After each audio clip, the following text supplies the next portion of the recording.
પોતાનું નામ લેવલ ઊંચું લઈ જવા માટે હારા વ્યક્તિનું નામ ખરાબ કરવા માંગે ને એને તો આપણે ફરી બજારમાં ધમરોળવાના છે અને વધતી પાછા.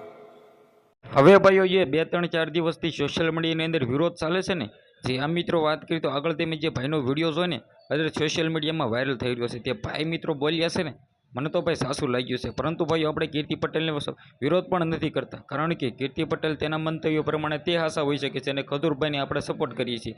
આપણે મિત્રો કીર્તિબેન પટેલને મિત્રો કોઈ પણ ખોટું કહેતા નથી, પરંતુ ભાઈઓ જે રીતે અત્યારે સોશિયલ મીડિયાની અંદર નવા વિડીયો વાયરલ થઈ રહ્યા છે તે આધારે તમને બધા લોકોને ખબર છે કે અત્યારે 70થી 80% લોકો છે એ ખજૂરભાઈને સપોર્ટ કરી રહ્યા છે.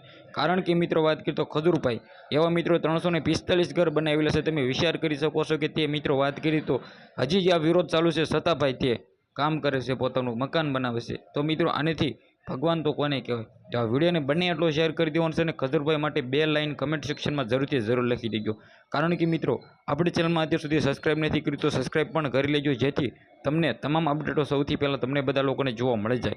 હવે ભાઈ આ વિડીયોને વધારે લોકોને શેર કરી દેજો, જેથી ખજૂરભાઈને સપોર્ટ કરવાવાળા અત્યારે લોકો એટલા બધા છે ને કે તેના વિશે વાત જ ના કરો. ક્યાંક ને ક્યાંક અત્યારે લોકો છે એ મેદાનમાં ઉતર્યા છે, કારણ કે ખજૂરભાઈને લોકો ભગવાન માનવાવાળા અત્યારે છે ને ગુજરાતની અંદર, તેની વિશે વાત જ ના કરો. તો ખાસ કરીને એ વિડીયો બને એટલો શેર કરી દેજો. સબસ્ક્રાઈબ કરવાનું તો તમારે ભૂલવાનું જ નથી, કારણ કે આ વિવાદના તમામ અપડેટો છે એ સૌથી પહેલાં તમને જોવા મળે બિલકુલ ફ્રીમાં. ભાઈ સબસ્ક્રાઈબ કરી લો, કારણ કે આવનારા ટાઈમમાં વિરોધ છે હજી વિકૃત બની શકે છે અને વધી શકે છે.